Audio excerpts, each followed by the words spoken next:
ಹಿಂದೂ ಧರ್ಮವನ್ನು ಪ್ರತಿನಿಧಿಸಬೇಕು, ಅಲ್ಲಿ ಹಿಂದೂ ಧರ್ಮದ ಕುರಿತಂತೆ ಮಾತನಾಡಬೇಕು. ಅವ್ರಿಗೆ ತುಂಬಾ ಚೆನ್ನಾಗಿ ಗೊತ್ತಿತ್ತು ಇದು ಯಾತಕ್ಕೋಸ್ಕರ ಆಗ್ತಿದೆ, ಮುಂದೆ ಏನಾಗುತ್ತೆ ಅಂತ ವಿವೇಕಾನಂದರಿಗೆ ತುಂಬಾ ಚೆನ್ನಾಗಿ ಗೊತ್ತಿತ್ತು, ಹೋದ್ರು. ಇಂಟ್ರೆಸ್ಟಿಂಗ್ಲಿ ಅದೇ ವರ್ಷ ಅರವಿಂದರು ವಿದೇಶವನ್ನು ಬಿಟ್ಟು, ಪಶ್ಚಿಮವನ್ನು ಬಿಟ್ಟು ಭಾರತಕ್ಕೆ ವಾಪಸ್ ಬಂದ್ರು. ಎಷ್ಟು ಡಿಫರೆನ್ಸ್ ಇದೆ ಅವ್ರಿಗೆ. ಅವ್ರು ಇಲ್ಲಿಂದ ಅಲ್ಲಿಗೆ ಹೋದ್ರು, ಅವ್ರು ಆ ಕಡೆಯಿಂದ ಈ ಕಡೆ ಬಂದ್ರು.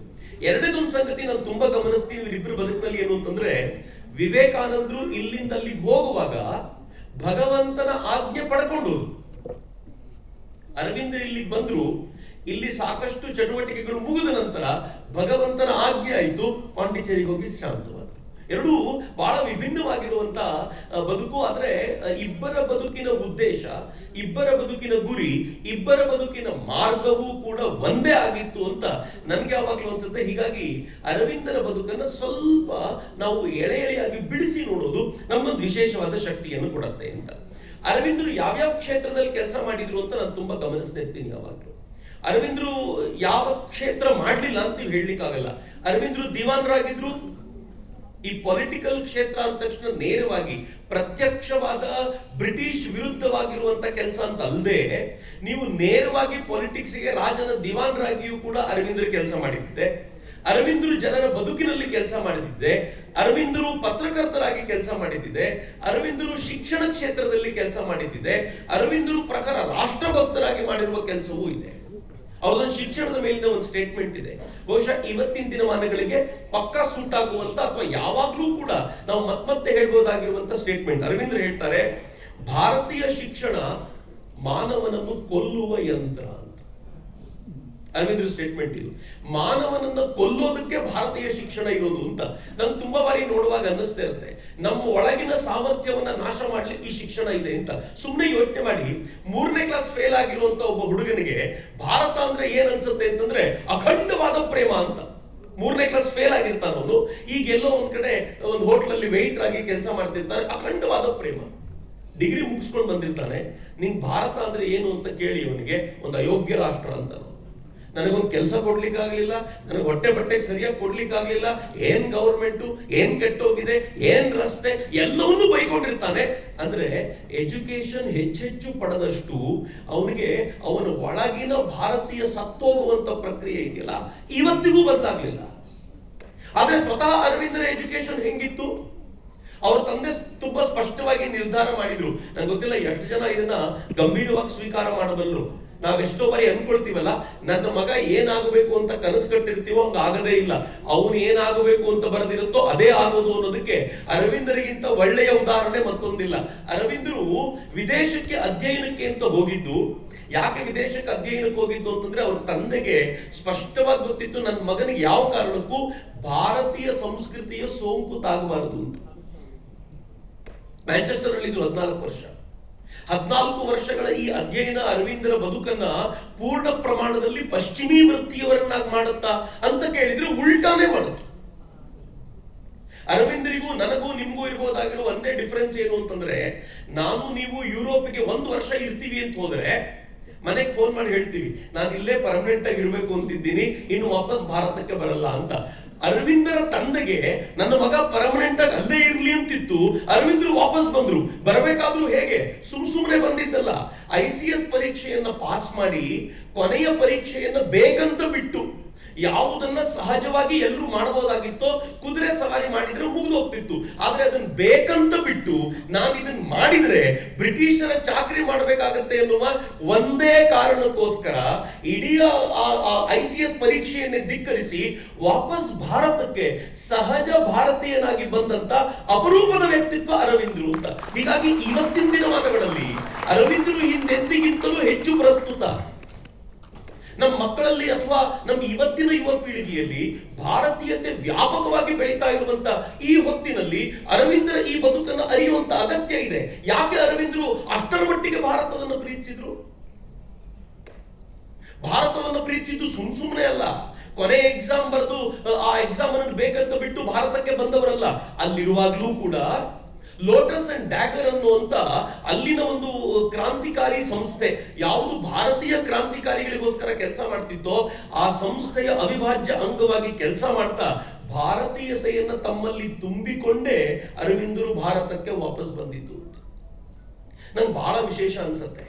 ನಮ್ಮ ಮಕ್ಕಳನ್ನ ಹೇಗೆ ರೂಪಿಸಬೇಕು ಎನ್ನುವಂತ ಒಂದು ಪ್ರಯತ್ನ ಇದೆಯಲ್ಲ, ಬಹುಶಃ ಇವತ್ತಿನ ಶಿಕ್ಷಣ ಇದರ ಕುರಿತಂತೆ ಯೋಚನೆ ಮಾಡಬೇಕು ಅಂತ ಅನ್ಸುತ್ತೆ. ಇಲ್ಲಿ ಬಂದ ನಂತರ ಅರವಿಂದರು, ನಾನು ತುಂಬಾ ಆಲೋಚನೆ ಮಾಡ್ತಿರ್ತೀನಿ, ಅರವಿಂದರು ಇಲ್ಲಿಗೆ ಬಂದ ನಂತರ ಇಂದು ಪ್ರಕಾಶ ಪತ್ರಿಕೆಗೆ ಬರೀತಿದ್ರು. ಅವರು ದಿವಾನ್ ರಾಗೋಕ್ಕಿಂತ ಮುಂಚೆ ವಿತ್ ಇನ್ಫ್ಲೂಯೆನ್ಸ್, ಅವರೊಂದು ಇನ್ಫ್ಲೂಯೆನ್ಸ್ ಜೊತೆಗೆ ಬಂದಿದ್ರಲ್ಲ ದಿವಾನ್ರು. ಅಲ್ಲಿನ ಮಹಾರಾಜ, ಬರೋಡಾದ ಮಹಾರಾಜ ಅವರಿಗೊಂದು ಸಣ್ಣ ಕೆಲಸ ಕೊಡ್ತಾನೆ. ಆ ಕೆಲಸದಲ್ಲಿ ಅರವಿಂದರ ಶ್ರದ್ಧೆಯನ್ನು ನೋಡಿ ಅವರಿಗೆ ಅನ್ಸುತ್ತೆ, ನಿನ್ನಂತ ಬುದ್ಧಿವಂತರು ಈ ಕೆಲಸದಲ್ಲೆಲ್ಲ ಇರಬೇಕಾಗಿರೋದು, ನನ್ನ ದಿವಾನ್ರಾಗಿ ನನಗೆ ಮಾರ್ಗದರ್ಶನ ಮಾಡಬೇಕು ಅಂತ ರಾಜ ಅರವಿಂದರನ್ನ ಮಾರ್ಗದರ್ಶಕರಾಗಿ ಸ್ವೀಕರಿಸ್ತಾನೆ. ನೆನ್ಪಿಟ್ಕೊಳ್ಳಿ, ನೀವು ದಿವಾನ್ರಾಗೋದು, ಪ್ರಧಾನರಾಗೋದು ಬಹಳ ದೊಡ್ಡ ಸಂಗತಿ ಅಲ್ಲ. ದಿವಾನ್ರೇ ಆಗಲಿ, ಪ್ರಧಾನರೇ ಆಗಲಿ, ನೀವು ಯಾವ ಹಂತದಲ್ಲಿ ನಿಮ್ಮ ವ್ಯಕ್ತಿತ್ವವನ್ನು ಉಳಿಸ್ಕೊಂಡಿದ್ದೀರಿ ಅನ್ನೋದು ಬಹಳ ಮುಖ್ಯ. ಅರವಿಂದ್ರ ಯಾಕೆ ಗ್ರೇಟ್ ಆಗ್ತಾರೆ ಅಂತಂದ್ರೆ, ನಾನು ದಿವಾನ್ ಆಗಿದ್ದೀನಿ ಅನ್ನುವಂತ ದಿಮಾಕನ್ನ ತಲೆಗೆ ಇರಿಸಿಕೊಂಡವರಲ್ಲ ಅರವಿಂದ್ರು. ಆ ದಿವಾನನಾಗಿದ್ದಾಗಲೂ ಕೂಡ ಈ ದೇಶದ ಸಾಮಾನ್ಯ ವ್ಯಕ್ತಿಯ ಬಗ್ಗೆ ಒಂದು ಕಾಳಜಿ ಇಟ್ಕೊಂಡಿದ್ರಲ್ಲ, ಅದು ಅರವಿಂದರ ವ್ಯಕ್ತಿತ್ವ ನಮ್ಮ ಹೃದಯಕ್ಕೆ ಹತ್ತಿರವಾಗುವಂತ ವ್ಯಕ್ತಿತ್ವ ಅಂತ.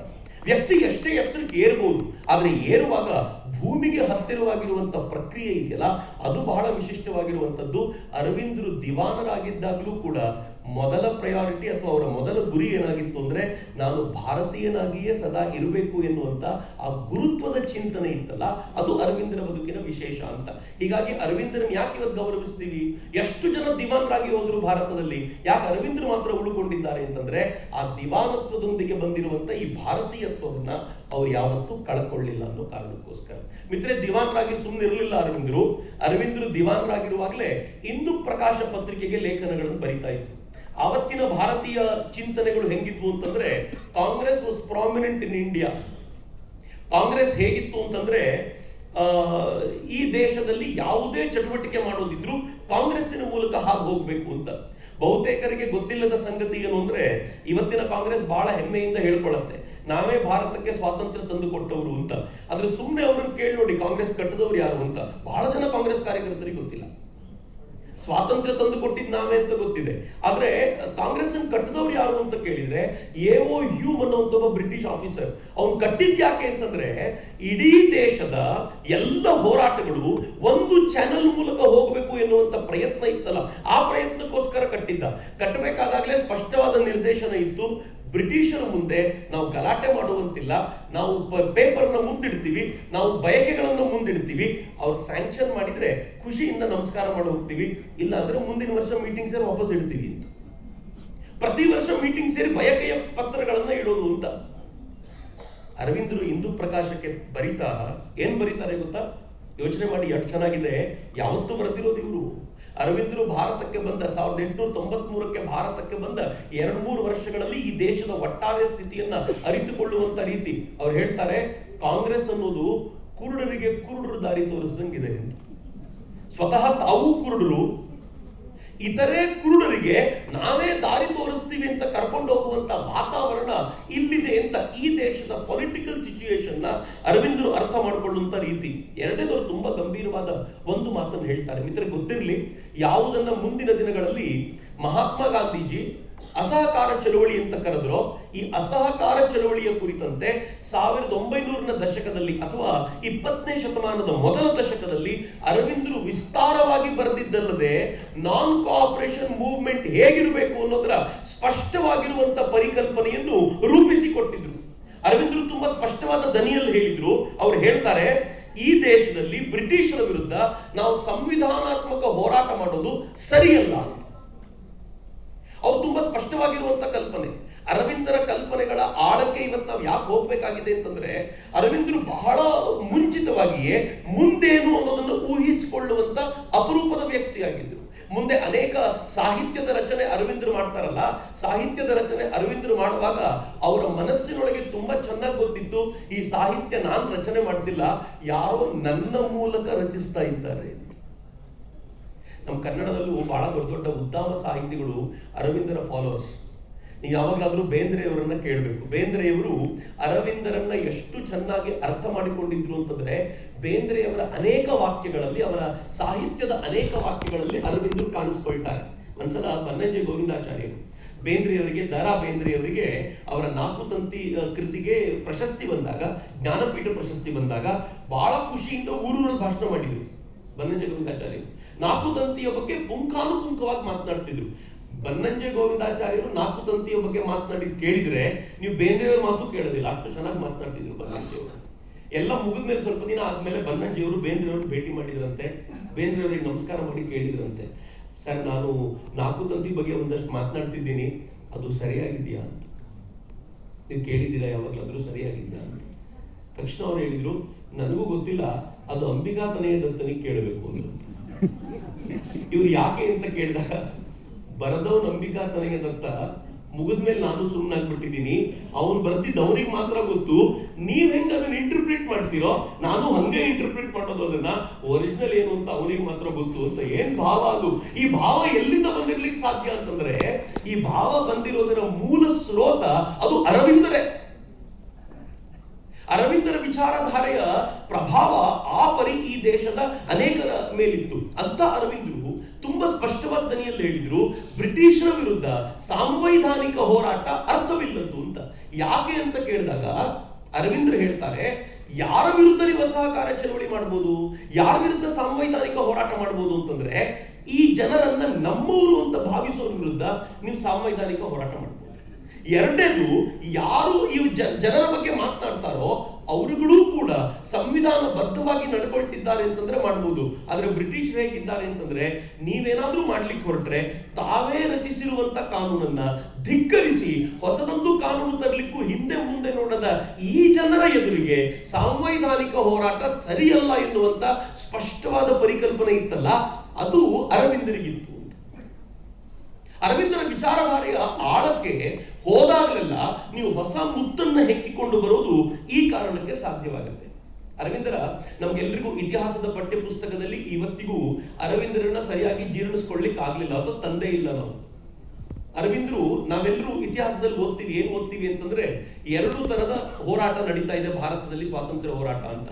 ಒಂದು ಮಂದಗಾಮಿಗಳದ್ದು, ಇನ್ನೊಂದು ತೀವ್ರಗಾಮಿಗಳದ್ದು ಅಥವಾ ಪ್ರಬಲವಾದಿಗಳು, ತೀವ್ರವಾದಿಗಳದ್ದು. ಈ ಎರಡು ತರದ ಹೋರಾಟ ನಡೆಯುತ್ತೆ ಅಂತ ಅರವಿಂದ್ರ ಹೇಳ್ತಿದ್ರು. ಮೂರು ಪಕ್ಷಗಳಿವೆ, ಎರಡಲ್ಲ.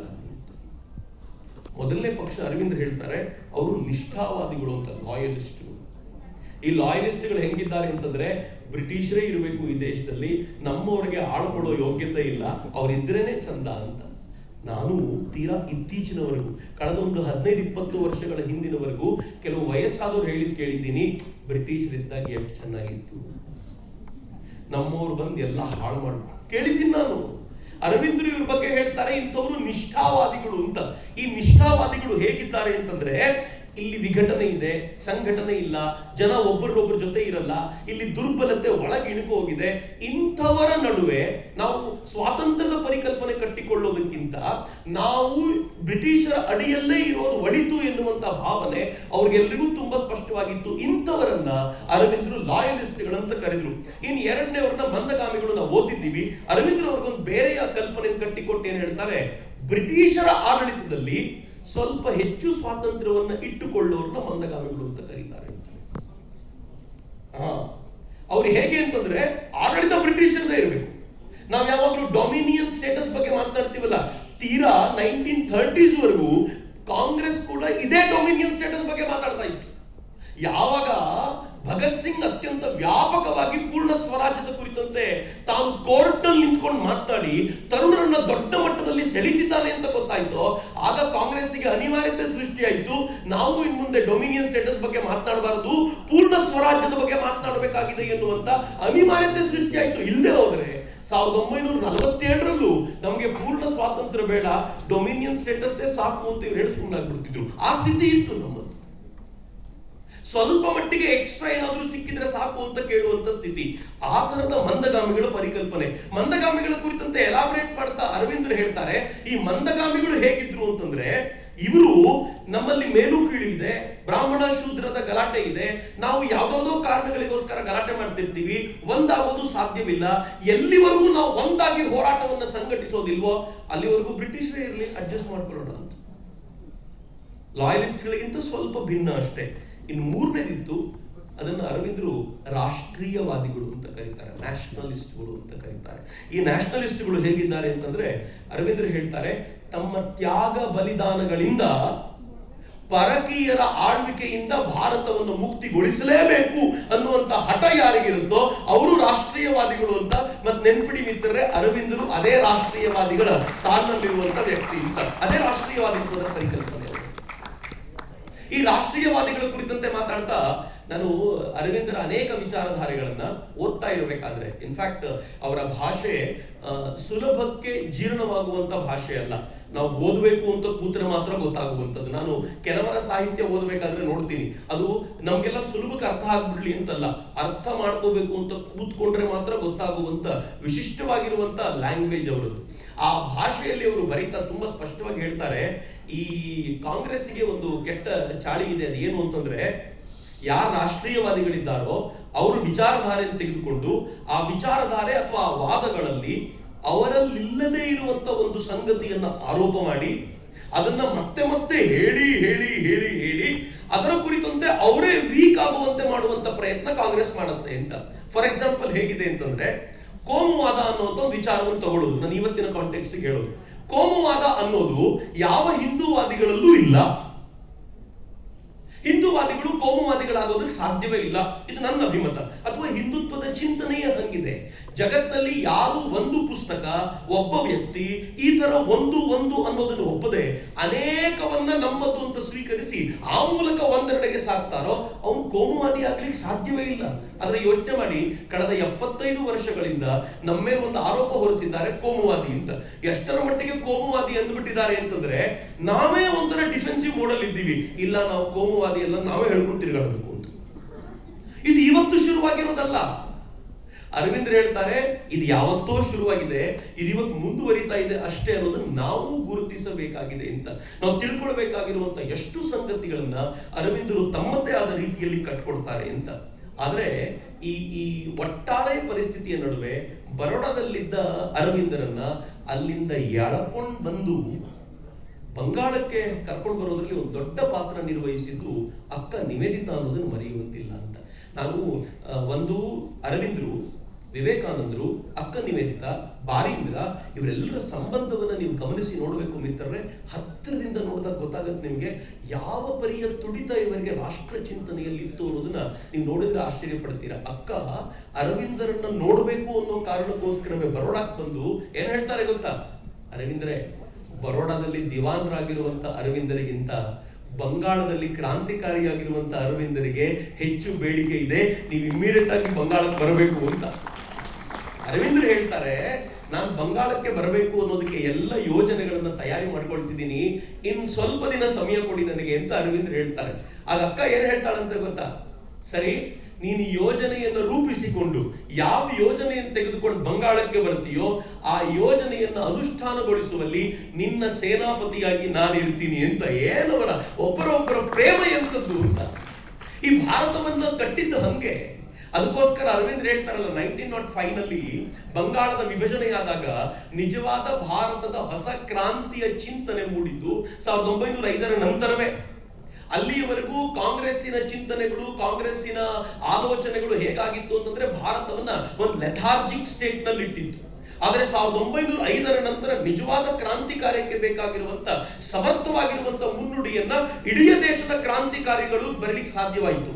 ಆಶ್ಚರ್ಯ ಏನು ಅಂತಂದ್ರೆ, ಬಂಗಾಳದಲ್ಲಿ ವಿಭಜನೆಯಾದಾಗ, ಬಂಗಾಳದಲ್ಲಿ ಹಿಂದೂ ಮುಸಲ್ಮಾನರನ್ನ ಬ್ರಿಟಿಷರು ಹೊಡೆದಾಗ ಅದಕ್ಕೆ ಸೂಕ್ತವಾದ ಪ್ರತಿಕ್ರಿಯೆ ಬರೋಡಾದಿಂದ ಬಂತಲ್ಲ. ಯಾಕೆ ಬಂತು ಅಂತಂದ್ರೆ, ಅಲ್ಲಿ ಅತ್ಯದ್ಭುತವಾಗಿರುವಂತಹ ಗ್ರೌಂಡ್ ವರ್ಕ್ ಅನ್ನ ಅರವಿಂದರು ಮಾಡ್ತಾ ಇದ್ರು ಅಂತ. ಅರವಿಂದರ ರಾಷ್ಟ್ರೀಯವಾದಿ ಚಿಂತನೆ ಹಂಗಿತ್ತು ಮಿತ್ರ. ಭಾರತ 1905 ಅಲ್ಲಿ ಒಂದು ಏಕತೆಯನ್ನು ಪ್ರದರ್ಶಿಸಿತ್ತಲ್ಲ, ಇದು ಇಡೀ ಬ್ರಿಟಿಷರಿಗೆ ಆಶ್ಚರ್ಯವಾಗುವಂಥದ್ದು. ಭಾರತ ಯಾವತ್ತೂ ಒಟ್ಟಾಗಲ್ಲ ಅಂತ ತಿಳ್ಕೊಂಡಿದ್ರು 1857 ನಂತರ.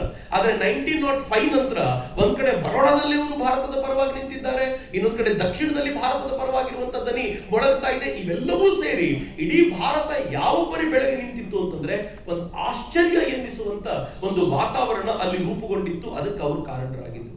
ಆದ್ರೆ ಇದೇ ಅರವಿಂದರು ರಾಷ್ಟ್ರೀಯತೆಯ ಏನು ಜ್ಯೋತಿ ಹೇಗೆ ಬೆಳಗ್ತಾ ಇತ್ತು ಅವರೊಳಗೆ ಅಂತಂದ್ರೆ, ಅರವಿಂದರು ತಮ್ಮ ನೆಲೆಯನ್ನ ಬರೋಡಾನ್ ಬಿಟ್ಟು ಬಂಗಾಳಕ್ಕೆ ರಾಷ್ಟ್ರೀಯ ಶಿಕ್ಷಣದ ಪ್ರಚಾರಕ್ಕೆ ಅಂತ ಬರ್ತಾರಲ್ಲ, ಬರುವಾಗ ಏನಾಗಿತ್ತು ಗೊತ್ತೇ, ಅರವಿಂದರು ರಾಷ್ಟ್ರೀಯ ಶಿಕ್ಷಣದ ಪ್ರಚಾರಕ್ಕೆ ಅಂತ ಬಂದು ಅಲ್ಲಿನ ಸಂಸ್ಥೆಗಳ ಮುಖ್ಯಸ್ಥ ಸ್ಥಾನವನ್ನು ವಹಿಸ್ಕೊಳ್ಬೇಕಾದಾಗ ಅವ್ರಿಗೆ ಸಂಬಳ ಆಫರ್ ಮಾಡಿದ್ರು. ನಾನು ಅದ್ರ ಬಗ್ಗೆ ಓದುವಾಗಲೆಲ್ಲ ಆಶ್ಚರ್ಯ ಪಡ್ತೀನಿ. ನಮ್ದ್ರಲ್ಲಿ ಇವತ್ತಿನ ದಿನ ಹೇಗಿದೆ ಅಂದ್ರೆ, ಒಂದು ಕಂಪನಿಯಿಂದ ಮತ್ತೊಂದು ಕಂಪನಿ ಜಂಪ್ ಆಗಬೇಕಾದ್ರೆ ಸಂಬಳ ಜಾಸ್ತಿ ಆಗತ್ತೆ.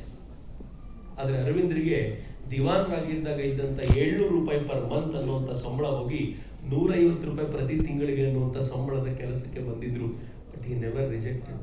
ಯಾಕೆ ರಿಜೆಕ್ಟ್ ಮಾಡಲಿಲ್ಲ ಅಂತಂದ್ರೆ, ನನ್ನ ಉದ್ದೇಶ ಮುಖ್ಯವೇ ಹೊರತು ನನಗೆ ಸಿಗುವಂತ ಸಂಬಳ ಅಲ್ಲ ಅನ್ನೋ ಕಾರಣಕ್ಕೋಸ್ಕರ, ದೇಶದ ಕಾರಣಕ್ಕೋಸ್ಕರ ಎಲ್ಲವನ್ನೂ ತ್ಯಾಗ ಮಾಡಬಲ್ಲಂತ ಸಾಮರ್ಥ್ಯ ಇತ್ತಲ್ಲ, ಅದು ಅರವಿಂದರಿಗಿತ್ತು. ಅರವಿಂದರ ತ್ಯಾಗ ಎಷ್ಟು ವಿಶಿಷ್ಟವಾದ್ದು ಅಂತಂದ್ರೆ, ಅರ್ಥ ಮಾಡ್ಕೊಳ್ಳೋದ್ರಲ್ಲಿ ನಾವು ಸೋಲ್ತೀವಿ ಅಷ್ಟೇ. ಅರವಿಂದರಿಗೆ ಮದುವೆ ಆಗಿತ್ತು ಮೃಣಾಲಿನಿ ದೇವಿ. ಮೃಣಾಲಿನಿಗೆ ನಿರಂತರವಾಗಿ ಪತ್ರಗಳನ್ನು ಬರೀತಾ ಇದ್ರು ಅರವಿಂದರು. ಅವ್ರಿಗೊಂದು ಸಂಕಟ ಏನಿತ್ತು ಅಂತಂದ್ರೆ, ಮದುವೆ ಆದ್ರೆ ಅವಳಿಗೆ ನಾನು ಕೊಡ್ಬೇಕಾಗಿದ್ದನ್ನು ಕೊಡ್ಲಿಕ್ಕೆ ಆಗಲಿಲ್ಲ ಅಂತ. ಒಂದು ಪತ್ರದಲ್ಲಿ ಅರವಿಂದರು ಬರೀತಾರೆ, ಬಹುಶಃ ನಾನು ನಿನ್ನ ಮದುವೆ ಆದ ನಂತರ ನಿನಗೆ ಏನ್ ಕೊಡ್ಬೇಕು ಅದನ್ನ ಖಂಡಿತವಾಗಿ ಕೊಡ್ಲಿಕ್ಕೆ ಆಗ್ಲಿಲ್ಲ, ಆದ್ರೆ ಏನ್ ಮಾಡ್ಲಿ, ನನ್ನ ಬದುಕನ್ನ ರಾಷ್ಟ್ರಕ್ಕೆ ಸಮರ್ಪಿಸಿಕೊಂಡಿದ್ದೀನಿ, ಅದು ನನಗೆ ಮೊದಲನೇ ಪ್ರಯಾರಿಟಿ ಈಗ ಅಂತ ಅರವಿಂದರು ತನ್ನ ಪತ್ನಿಗೆ ಬರೀತಾರಲ್ಲ. ತ್ಯಾಗದ ಮಹಿಮೆ ಅದು, ತ್ಯಾಗದ ಮೂರ್ತಿ ಅದು. ಭಾರತ ತ್ಯಾಗದ ಆಧಾರದ ಮೇಲೆ ನಿರ್ಮಾಣಗೊಂಡಿದ್ದು ನೆನಪಿಟ್ಕೊಳ್ಳಿ. ನ ಕರ್ಮಣ ನ ಪ್ರಜೆಯ ಧನೇನ ತ್ಯಾಗೇನೈಕೆ ಅಮೃತತ್ವ ಮಾನುಷು ಅಂತ ಹೇಳುವಾಗ ನಮ್ಗೆ ಕರ್ಮದಿಂದಲ್ಲ, ಎಷ್ಟು ಸಂತಾನ ನಿಂದಿದೆ ಅನ್ನೋ ಕಾರಣಕ್ಕೋಸ್ಕರ ಅಲ್ಲ, ಎಷ್ಟು ದುಡ್ಡು ನಿನ್ ಜೊತೆ ಇದೆ ಅನ್ನೋ ಕಾರಣಕ್ಕೋಸ್ಕರ ಅಲ್ಲ, ಬದಲಿಗೆ ನೀನ್ ಎಷ್ಟು ತ್ಯಾಗ ಮಾಡಿದ್ದೀಯಾ ಅನ್ನೋದರ ಆಧಾರದ ಮೇಲೆ ನಿನ್ನ ಅಮೃತತ್ವ ನಿರ್ಧಾರವಾಗುತ್ತೆ ಅಂತ ಹೇಳ್ತಾರಲ್ಲ, ಅದೇ ಆಧಾರದಲ್ಲಿ ಹೇಳೋದಾದ್ರೆ, ಎಷ್ಟು ತ್ಯಾಗಿಗಳನ್ನು ಹುಟ್ಟಿಸ್ತೀವೋ ಅಷ್ಟು ಬೇಗ ಭಾರತ ವಿಶ್ವಗುರುವಾಗುತ್ತೆ ಅನ್ನೋದು ಕೂಡ ಅಷ್ಟೇ ಸತ್ಯ ಅಂತ. ವಾಪಸ್ ಮನೆಗೆ ಹೋಗಿ ನೋಡಿ, ನನ್ನ ಮನೆಯಲ್ಲಿರುವಂತ ನನ್ನ ಪುತ್ರ, ನನ್ನ ಮಗಳು ತ್ಯಾಗಿಯಾಗಿದ್ದಾಳೋ ಭೋಗಿಯಾಗಿದ್ದಾಳೋ ಅಂತ ನೋಡಿ. ತ್ಯಾಗಿ ಸಂತಾನವನ್ನು ನೀವು ಕೊಟ್ಟಿದ್ದೀರಾ ಅಂತಂದ್ರೆ ನಮ್ಮ ಪ್ರಯತ್ನ ಸಾರ್ಥಕವಾಗಿದೆ. ಈ ಭಾರತ ಬಲು ಬೇಗ ವಿಶ್ವಗುರುವಾಗುತ್ತೆ ಅಂತ ನನಗನ್ಸೋದು. ಆ ದೃಷ್ಟಿಯಿಂದ ನೋಡೋದಾದ್ರೆ, ಒಂದು ಅಪ್ರತಿಮವಾದ ತ್ಯಾಗಿಯನ್ನ, ನಮ್ಮ ಯುಗದ ತ್ಯಾಗಿಯನ್ನ ನಾವು ಅರವಿಂದರ ರೂಪದಲ್ಲಿ ನೋಡಿದ್ವಿ ಅಂತ. ಏನೆಲ್ಲ ತ್ಯಾಗ ಮಾಡಿದ್ರು? ICS ಅನ್ನು ತ್ಯಾಗ ಮಾಡಿದ್ರು. ತನ್ನ ಅಪ್ಪನ ಕನಸುಗಳು, ನನ್ನ ಮಗ ವಿದೇಶಿಯಂತರ ಆಗ್ಬೇಕು ಅನ್ನುವ ಆ ಕನಸುಗಳನ್ನ ಪೂರ್ತಿ ಬಿಟ್ಟು ಭಾರತೀಯತೆ ಕಡೆಗೆ ಮರಳು ಬಂದ್ರು. ಆನಂತರ ಇಲ್ಲಿಂದ ಅವರು ವಿದೇಶಕ್ಕೆ ಹೋದರು. ಬರೋಡಾದಿಂದ ಬಂಗಾಳಕ್ಕೆ ಬರ್ಬೇಕಾದ್ರೆ ಇರುವಂತ ಕೆಲಸವನ್ನ ತ್ಯಾಗ ಮಾಡಿ ಬಂದ್ರು. ಕೊನೆಗೆ ಎಲ್ಲವನ್ನೂ ಬಿಟ್ಟು ಯಾವ ಕ್ರಾಂತಿಕಾರಿತ್ವ ಅವ್ರಿಗೆ ಅಷ್ಟು ಪ್ರೀತಿಯದ್ದಾಗಿತ್ತೋ ಅದನ್ನೂ ತ್ಯಾಗ ಮಾಡಿ ಈ ದೇಶಕ್ಕೆ ಆಂತರಿಕವಾಗಿ ಶಕ್ತಿಯನ್ನು ತುಂಬಬಲ್ಲಂತ ಪುದುಚೇರಿಯ ಆಶ್ರಮದಲ್ಲಿ ಹೋಗಿ ನಿಲ್ಲಬಲ್ಲಂತ ಸಾಮರ್ಥ್ಯವನ್ನು ತಮ್ಮದಾಗಿಸಿಕೊಂಡ್ರಲ್ಲ. ಅರವಿಂದರನ್ನ ಬೇರೆ ಬೇರೆ ಫ್ಯಾಸೆಟ್ಸ್ ಅಲ್ಲಿ ನೋಡಬೇಕಾದಂತ ಅಗತ್ಯ ಇವತ್ತು ನಮ್ಗಿದೆ ಅಂತ ನನಗೆ ಈ ಕಾರಣಕ್ಕೆ ತುಂಬಾ ಅನ್ಸುತ್ತೆ. ಮಿತ್ರರೇ, ಅರವಿಂದರು ಇಲ್ಲಿಂದ ಆಚೆಗೆ ಅವ್ರ ಬದುಕಿನ ಬೇರೊಂದು ಲೋಕಕ್ಕೆ ಅರವಿಂದರು ಹೋಗ್ತಾರೆ. ಅರವಿಂದರು ವಂದೇ ಮಾತರಂ ಪತ್ರಿಕೆಯನ್ನು ಶುರು ಮಾಡಿದ್ರಲ್ಲ, ಪತ್ರಿಕೆಯ ಹೆಸರೇ ವಂದೇ ಮಾತರಮು. ಆ ಪತ್ರಿಕೆಯ ನೇತೃತ್ವ ವಹಿಸಿದವರು ಅರವಿಂದರೇ, ಒಳಗಿದ್ದಿದ್ದು ಪೂರ್ತಿ ಕೆಲಸ ಮಾಡ್ತಿದ್ದ ಅರವಿಂದರೇ. ಆದ್ರೆ ಪತ್ರಿಕೆಯ ಮುಖ್ಯ ಜವಾಬ್ದಾರಿ ಇದ್ದಿದ್ದು ಅಥವಾ ಅದಕ್ಕೆ ಪಬ್ಲಿಷರ್ ಆಗಿದ್ದು, ಎಡಿಟರ್ ಅಂತ ಪತ್ರಿಕೆಯಲ್ಲಿ ಹೆಸರು ಬರ್ತಾ ಇದ್ದಿದ್ದು ಬಿಪಿನ್ ಚಂದ್ರ ಪಾಲ್. ಅರವಿಂದರು ಬರೀತಿದ್ದ ಲೇಖನಗಳಿದ್ದು ಅಲ್ಲ, ನಾನು ಅದನ್ನೇ ಹೇಳ್ತಾ ಇದ್ದೆ. ಅರವಿಂದರು ಬರೆದಂತ ಲೇಖನಗಳ ಸಾಮರ್ಥ್ಯ ಏನಿದೆ, ಆ ಸಾಮರ್ಥ್ಯ ಹಿಂದಿನವರು ಯಾರು ಅದಕ್ಕೆ ಸರಿದೂಗಲಿಲ್ಲ. ಅರವಿಂದರ ನಂತರವೂ ಯಾರು ಆ ಸಾಮರ್ಥ್ಯಕ್ಕೆ ತಕ್ಕಂತೆ ಆ ನಂತರ ಬರೀಲೇ ಇಲ್ಲ. ಇವತ್ತಿನವರೆಗೂ ಅರವಿಂದರ ಬರಹಗಳು ಹಂಗಿವೆ.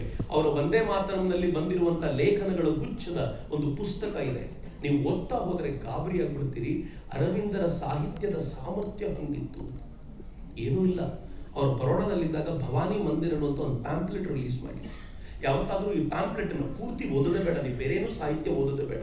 ಅರವಿಂದರು ಭವಾನಿ ಮಂದಿರದ ಕುರಿತಂತೆ ಬರೆದಿರುವಂತಹ ಪ್ಯಾಂಪ್ಲೆಟ್ ಅನ್ನು ಓದಿ ನೋಡಬೇಕು. ಅವ್ರ ಒಳಗಿರುವಂತಹ ರಾಷ್ಟ್ರೀಯತೆ ಹೇಗೆ ಪ್ರಜ್ವಲಿಸ್ತಾ ಇತ್ತು ಅಂತ ಅರ್ಥವಾಗುತ್ತೆ. ಅರವಿಂದರು ತುಂಬಾ ಸ್ಪಷ್ಟವಾಗಿರುವಂತಹ ದನಿ ಇತ್ತಲ್ಲ ಅರವಿಂದರದ್ದು. ಅರವಿಂದರು ಬಂಕಿಂ ಚಂದ್ರ ಚಟರ್ಜಿಯವರ ಪ್ರಭಾವಕ್ಕೆ ಒಳಗಾಗಿ ಅವರೊಂದು ಭವಾನಿ ಮಂದಿರದ ಪರಿಕಲ್ಪನೆಯನ್ನು ಕಟ್ಟಿಕೊಡ್ತಾರೆ. ಬಾರೀಂದ್ರ ಅರವಿಂದರ ತಮ್ಮ ಅದನ್ನ ಮುಂದುವರಿಸಿಕೊಂಡು ನಿಂತ್ಕೊಳ್ಳಿಕ್ಕೆ ಹೋದಾಗ ಅರವಿಂದರು ಹೇಳ್ತಾರೆ, ಶಕ್ತಿಯ ಆರಾಧನೆ ಭಾರತಕ್ಕೆ ಇವತ್ತು ಬೇಕಾಗಿದೆ. ಜ್ಞಾನದ ಆರಾಧನೆ ಮಾಡಿದ್ದೀವಿ. ಈ ದೇಶದಲ್ಲಿ ಅನೇಕ ಋಷಿಗಳಾಗೋಗಿದ್ದಾರೆ. ಅನೇಕ ಆ ಜ್ಞಾನದ ಪರಂಪರೆಯನ್ನು ಬೆಳೆಸ್ಕೊಂಡು ಬಂದು ಅಷ್ಟು ಜ್ಞಾನದ ವಾರಸುದಾರರಾಗಿದ್ದೀವಿ. ಆದ್ರೆ ಏನು ಉಪಯೋಗ ಆಯ್ತು? ಇವತ್ತು ಅನೇಕ ಜನ ಮತ್ತೆ ಬಂದು ಹೇಳ್ತಿದ್ದಾರೆ, ನಾವು ಮತ್ತೆ ಜ್ಞಾನವನ್ನ ಪಡ್ಕೊಳ್ಬೇಕು, ನಾವು ಜಪಾನಿನ ತರ ಆಗ್ಬೇಕು, ನಾವು ಯುರೋಪಿನ ತರ ಆಗ್ಬೇಕು ಅಂತೆಲ್ಲ ಹೇಳ್ತಾರೆ.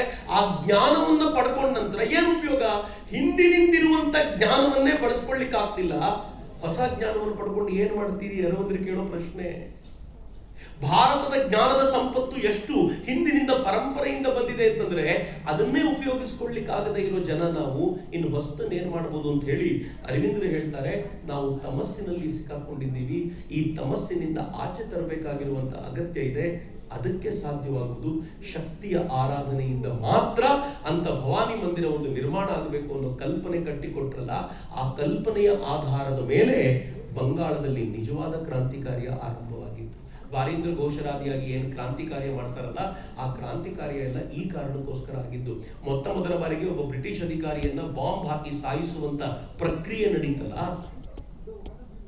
ಅದು ಪ್ರಫುಲ್ಲ ಚಾಕಿ ಇವರುಗಳ ಮೂಲಕ ನಡೆದಂತ ಖುದಿರಾಮ್ ಬೋಸ್ ಮತ್ತು ಪ್ರಫುಲ್ಲ ಚಾಕಿ ಏನ್ ಬಾಂಬ್ ಎಸೆದ್ರು, ಆ ಬಾಂಬ್ ಎಸೆಯೋದ್ರ ಹಿಂದೆ ಇದ್ದಂತ ದೊಡ್ಡ ಶಕ್ತಿ ಯಾರದ್ದು ಅಂತಂದ್ರೆ ನಿಸ್ಸಂಶಯವಾಗಿ ಅದು ಅರವಿಂದ ಘೋಷರದ್ದೇ ಶಕ್ತಿಯಾಗಿತ್ತು, ಅರವಿಂದ ಘೋಷರದ್ದೇ ಆಲೋಚನೆ ಆಗಿತ್ತು. ಭಾರತೀಯರು ನಾನು ನೀವು ಒಪ್ಕೊಳ್ತೀವೋ ಬಿಡ್ತೀವೋ, ಬ್ರಿಟಿಷರಿಗೆ ಗೊತ್ತಿತ್ತು ಈ ಮನುಷ್ಯನ ಇದರಿಂದ ಸೂತ್ರಧಾರ. ಆದ್ರೆ ಅರವಿಂದರು ಹೇಗಿದ್ರು ಅಂತಂದ್ರೆ ಅವ್ರ ಸೂತ್ರಧಾರ ಅನ್ನೋದಕ್ಕೆ ಯಾವ ಲವಲೇಶದಷ್ಟು ಸಾಕ್ಷಿಯೂ ಇರ್ತಿರ್ಲಿಲ್ಲ. ಅರವಿಂದರು ಒಂದೇ ಮಾತ್ರದಲ್ಲಿ ಇಷ್ಟು ಲೇಖನಗಳನ್ನು ಬರೆದ್ರಲ್ಲ, ಒಂದೇ ಮಾತ್ರದಲ್ಲಿ ಬರೆದಿರುವಂತ ಲೇಖನಗಳು ಸೆಡಿಷಿಯಸ್ ಆಗಿವೆ ಅಂತ ಅರವಿಂದರನ್ನ ಕರ್ಕೊಂಡು ಹೋಗೋಣ, ಜೈಲಿಗೆ ಹಾಕೋಣ ಅಂತೇಳಿ ಕಟಕಟೆಯಲ್ಲಿ ನಿಲ್ಸಿದ್ರೆ ಎಡಿಟರ್ ಅನ್ನೋ ಹೆಸರು ಅರವಿಂದರು ಇರಲೇ ಇಲ್ಲ, ಬಿಪಿನ್ ಚಂದ್ರಪಾಲ್ ಬರೆದಿತ್ತು. ಬಿಪಿನ್ ಚಂದ್ರಪಾಲ್ರು ಅರವಿಂದರು ಬರೆಯುವಂತ ಈ ಓಗಕ್ಕೆ ಹೆದರಿ ಅಥವಾ ಬೇರೆ ಅನೇಕ ಕಾರಣಗಳಿಗೆ ಸಿಕ್ಕಾಕೊಂಡು ನಾನು ಎಡಿಟರ್ ಆಗಿರೋದಿಲ್ಲಪ್ಪ ಇದನ್ನ ಬಿಟ್ಟು ಹೋಗಾಗಿತ್ತು. ಅವ್ರು ಬಿಟ್ಟ ಮೇಲೂ ಕೂಡ ಅರವಿಂದರು ತಮ್ಮ ಹೆಸರನ್ನ ಎಡಿಟರ್ ಅಂತ ಹಾಕ್ಲಿಕ್ಕೆ ಬಿಟ್ಟಿರಲಿಲ್ಲ. ಆದ್ರೆ ಇಡೀ ದೇಶಕ್ಕೆ ಗೊತ್ತಿತ್ತು ಈ ತರದ ಪ್ರಖರ ಲೇಖನಗಳನ್ನ ಬರೆಯೋರು ಅರವಿಂದರು ಮಾತ್ರ ಅಂತ. ಅದು ಅರವಿಂದರ ಸಾಮರ್ಥ್ಯ ಆಗಿತ್ತು ಅಂತ. ಮಿತ್ರ, ಅರವಿಂದರನ ಅಲಿಪುರ್ ಮೊಕದ್ದಮೆಯಲ್ಲಿ ಜೈಲಿಗೆ ಹಾಕಿದಾಗ, ಆ ಜೈಲಿನಲ್ಲಿದ್ದಾಗ ಅರವಿಂದರ ಅನುಭವ ಹೆಂಗಿತ್ತು ಗೊತ್ತೇನು? ನನ್ನ ಜೈಲು ವಾಸದ ಅನುಭವ ಮಿತ್ರ ತೇಜಸ್ವಿ ಹೇಳಿದಂತೆ ಆ ಪುಸ್ತಕ ತುಂಬಾ ಪುಟ್ಟದ್ದು, ಆದ್ರೆ ಏನ್ ಅದ್ಭುತವಾಗಿರುವಂತ ಪುಸ್ತಕ ಅಂತಂದ್ರೆ, ಆ ಜೈಲರ್ ಒಂದಿನ ನೋಡ್ತಾನೆ, ಯಾವುದೋ ಮಣ್ಣನ್ನ ಅರವಿಂದರು ತಮ್ಮ ತುದಿಯಲ್ಲಿ ಒಂದು ಬಟ್ಟೆಯಲ್ಲಿ ಕಟ್ಕೊಂಡು ಇಟ್ಕೊಂಡಿರ್ತಾರೆ. ಆ ಜೈಲರ್ಗೆ ಅನ್ಸುತ್ತೆ ಇದು ಯಾವುದೋ ಮೋಸ್ಟ್ಲಿ ಬಾಂಬ್ ತಯಾರಿಕೆ ಐಟಮ್ ಏನೋ ಇರಬೇಕು. ಏನಿದು ಅಂತ ಕೇಳಿದಾಗ ಅವ್ರು ಹೇಳ್ತಾರೆ, ಹೌದೌದು ಇದು ಬಾಂಬ್ ತಯಾರಿಸಬಲ್ಲದು, ಆದ್ರೆ ನೀನ್ ಹೇಳೋ ತರದ ಬಾಂಬ್ ಅಲ್ಲ, ಇದು ಬೇರೆ ತರದ ಬಾಂಬ್ ತಯಾರಿಸುವಂತ ಮಣ್ಣಿದು ಅಂತ ಹೇಳಿ ಅವ್ರು ಹೇಳ್ತಾರೆ. ದಕ್ಷಿಣೇಶ್ವರದಲ್ಲಿ ರಾಮಕೃಷ್ಣರು ವಿವೇಕಾನಂದರು ಓಡಾಡಿದ ಮಣ್ಣಿದು, ಅದನ್ನ ನಾನು ಇಟ್ಕೊಂಡಿದ್ದೀನಿ ಇಲ್ಲಿ ಅಂತ. 1 ವರ್ಷಗಳ ಕಾಲ ಅವ್ರ ಅನುಭವ.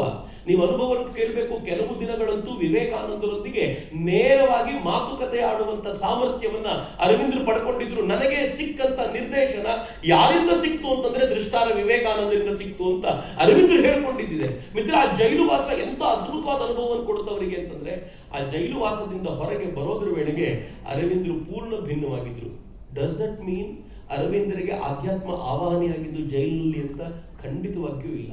ಅರವಿಂದರ ಆಧ್ಯಾತ್ಮ ಇದೆಯಲ್ಲ, ಅದು ಎಲ್ಲಿಂದಲೂ ಹೊಸದಾಗಿ ಬಂದಿದ್ದಲ್ಲ, ಅವರಿಗೆ ಚಿಕ್ಕಂದಿನಿಂದಲೂ ಜೊತೆಯಲ್ಲಿ ಬಂದಂಥದ್ದು. ಅವರು ಅನುಭವಿಸಿದ, ವಿದೇಶದಲ್ಲಿ ಅನುಭವಿಸಿದ ಕಷ್ಟಗಳಿರ್ಬೋದು, ಅವರು ಭಾರತಕ್ಕೆ ಬಂದು ಇಲ್ಲಿನ ಜನರ ಕಷ್ಟವನ್ನು ನೋಡಿದ್ದಿರ್ಬೋದು, ಇವೆಲ್ಲವೂ ಅವರನ್ನು ಪಕ್ವವಾಗಿಸಿತ್ತು. ಒಂದೇ ಮಾತಲ್ಲಿ ಹೇಳಬೇಕು ಅಂದ್ರೆ, ಅವ್ರು ಬರೋಡಾದ ದಿವಾನರಾಗಿದ್ದಾಗ ಮುಂದೆಯೂ ಕೂಡ ಅವ್ರಿಗೆ ಸಂಬಳ ಬರ್ತಿತ್ತಲ್ಲ, ಆ ಸಂಬಳವನ್ನ ಅವರು ತಾವು ಜೇಬಲ್ಲಿ ಇಟ್ಕೊಳ್ತಾನೆ ಇರಲಿಲ್ಲವಂತೆ, ಅಥವಾ ತಮಗೋಸ್ಕರ ಇಟ್ಕೊಳ್ತಿರ್ಲಿಲ್ಲ. ಒಂದು ತಟ್ಟೆ ತಂದು ಸುಳಿದ್ಬಿಟ್ಟು ಕೂತ್ಕೊಂಡ್ಬಿಡ್ತಿದ್ರು. ಬೇಕಾದಾಗ ಅದರಲ್ಲಿ ತಕ್ಕೊಳ್ಳೋದು, ಯಾರಿಗೆ ಕಷ್ಟ ಇದೆಯೋ ಅವ್ರು ತೆಕ್ಕೊಂಡು ಹೋಗ್ಬೋದು. ಅರವಿಂದರು ಯಾವತ್ತೂ ಆ ದುಡ್ಡಿನ ಪರಿಕಲ್ಪನೆಯ ಆ ಚಕ್ರದೊಳಗೆ ಸಿಕ್ಕಿಕೊಂಡವರೇ ಅಲ್ಲ. ಹೀಗಾಗಿ ಅರವಿಂದರ ಪಾಲಿಗೆ ಆಧ್ಯಾತ್ಮ ಅನ್ನೋದು ಹೊರಗಡೆಯಿಂದ ಆವಾಹನೆಯಾಗಿದ್ದಲ್ಲ, ಒಳಗಡೆಯಿಂದ ಅರಳಿದ್ದು ಅನ್ನೋ ಕಾರಣಕ್ಕೋಸ್ಕರವೇ ಅರವಿಂದರ ಬದುಕು ಇವತ್ತಿಗೂ ನಮ್ಮನ್ನು ಇನ್ಸ್ಪೈರ್ ಮಾಡುತ್ತೆ. ಇನ್ನು 1000 ವರ್ಷ ಕಳೆದ್ರೂ ಆ ಮನುಷ್ಯನ ಬದುಕು ನಮಗೆ ಇನ್ಸ್ಪೈರ್ ಮಾಡ್ತಾನೆ ಇರುತ್ತೆ ಅಂತ. ಈ ರಾಷ್ಟ್ರ ಅರವಿಂದರನ್ನ ಸ್ವಾತಂತ್ರ್ಯ ಬಂದ ನಂತರ ಮರಿತು ಅನ್ನೋದೇ ನಮ್ ಇವತ್ತಿನ ಎಲ್ಲ ದುಸ್ಥಿತಿಗೂ ಕಾರಣ ಅಂತ ನಾನು ಹೇಳಿದ್ರೆ ಯಾರು ಅನ್ಯತಾ ಭಾವಿಸ್ತೀವಿ. ಮರೆತು ಬಿಟ್ವಿ ನಾವು ಅದನ್ನ. ಅರವಿಂದರ ವಿಚಾರಧಾರೆಯನ್ನು ಮರೆತ್ವಿ, ಅರವಿಂದರ ಚಿಂತನೆಯನ್ನು ಮರೆತ್ವಿ, ಅರವಿಂದರ ಆಲೋಚನೆಗಳನ್ನ ನಮ್ಮ ಬದುಕಿನಲ್ಲಿ ಅಸಿಮ್ಯುಲೇಟ್ ಮಾಡ್ಕೊಳ್ಳೋದ್ರಲ್ಲಿ ನಾವು ಸೋತ್ ಹೋದ್ವಿ. ಅರವಿಂದರ ಪ್ರತಿ ವಾಕ್ಯಗಳು ಯಾವುದು ನಮ್ಮ ದೇಶದ ತರುಣ ಹೃದಯದಲ್ಲಿ ಅನುರಣಿತವಾಗಬೇಕಾಗಿತ್ತೋ ಆ ಪ್ರತಿ ಮಾತುಗಳನ್ನ ಮರೆತು ಹೋಗಿದ್ದೀವಿ. ಅದರ ಪರಿಣಾಮ ಈ ದುಸ್ಥಿತಿಯನ್ನು ಅನುಭವಿಸ್ತಾ ಇದ್ದೀವಿ ಅಂತ. ಮಿತ್ರ, ಇವತ್ತು ಮತ್ತೆ ಅರವಿಂದರತ್ತ ಮರಳಬೇಕಾಗಿರುವಂತಹ ವಾತಾವರಣ ಸೃಷ್ಟಿಯಾಗಿದೆ. Very proud. ಭಾರತ ಇವತ್ತು ಮತ್ತೆ ಅರವಿಂದರ ಕಲ್ಪನೆಯ ಭಾರತವಾಗುವಂತ ಸಾಗ್ತಾ ಇದೆ. ಒಂದಲ್ಲ ಒಂದಿನ ಭಾರತ ಅಖಂಡವಾಗತ್ತೆ ಅಂತ ಅರವಿಂದರು ಹೇಳಿದ್ರು. ಬಹಳ ದೂರ ಇಲ್ಲ. ನಾವು ಮತ್ತೆ ಎಲ್ಲವನ್ನು ಸೇರಿಸ್ಕೊಳ್ತೀವೋ ಇಲ್ವೋ ನಂಗೆ ಗೊತ್ತಿಲ್ಲ. ಆದ್ರೆ ಒಂದಂತೂ ಸತ್ಯ, ಆ ಎಲ್ಲ ಪ್ರದೇಶಗಳು ಯಾವುದು ನಾವು ಕಲ್ಪನೆ ಕಟ್ಕೊಂಡಿದ್ವೋ ಇವತ್ತಿಗೂ ಅರವಿಂದರ ಶಾಲೆಗೆ ಹೋದ್ರೆ ಅಖಂಡ ಭಾರತದ ಆ ಚಿತ್ರ ಹಿಂದೆ ಕಾಣುತ್ತೆ. ಅದನ್ನ ನಾವು ಇವಾಗ್ಲೂ ನೋಡ್ತೀವಿ, ಬಹಳ ಹೆಮ್ಮೆ ಪಡ್ತೀವಿ. ಆದ್ರೆ ಇವತ್ತಿಗೂ ಅರವಿಂದರ ಚಿಂತನೆಗಳಿಗೆ ತಕ್ಕಂತೆ ನಡೆಯುವಂತ ಸಮರ್ಥ ತರುಣ ವರ್ಗ ಭಾರತದಲ್ಲಿದೆ. ಅದಕ್ಕೆ ಲೀಡ್ ಮಾಡುವಂತ ಶಕ್ತಿ ಆಗಬೇಕು ಅನ್ನೋದನ್ನೇ ನಾನು ಅತ್ಯಂತ ಕಳಕಳಿಯಿಂದ ಪ್ರಾರ್ಥಿಸಿಕೊಳ್ಳೋದು. ಇವತ್ತೇನು ಈ ಪ್ರಯತ್ನ ಇಲ್ಲಿ ಆರಂಭವಾಗಿದೆ, ಈ ಪ್ರಯತ್ನವನ್ನು ವಿಸ್ತಾರಗೊಳಿಸೋಣ. ನಾನು ತುಂಬಾ ಪ್ರೀತಿಯಿಂದ ಅಜಿತ್ ಜಿ ಅವರನ್ನು ಕೇಳ್ಕೊಳ್ತಿದ್ದೆ, ಇದನ್ನ ತರುಣರ ಜೊತೆಗೆ ವಿಸ್ತಾರ ಮಾಡಬೇಕಾದಂತ ಅಗತ್ಯ ಇದೆ. ಅರವಿಂದರ ಸಾಹಿತ್ಯವನ್ನು ಚರ್ಚಿಸಬೇಕಾದಂತ ಅಗತ್ಯ ಇದೆ. ನಮ್ಮ ತರುಣ ಪೀಳಿಗೆ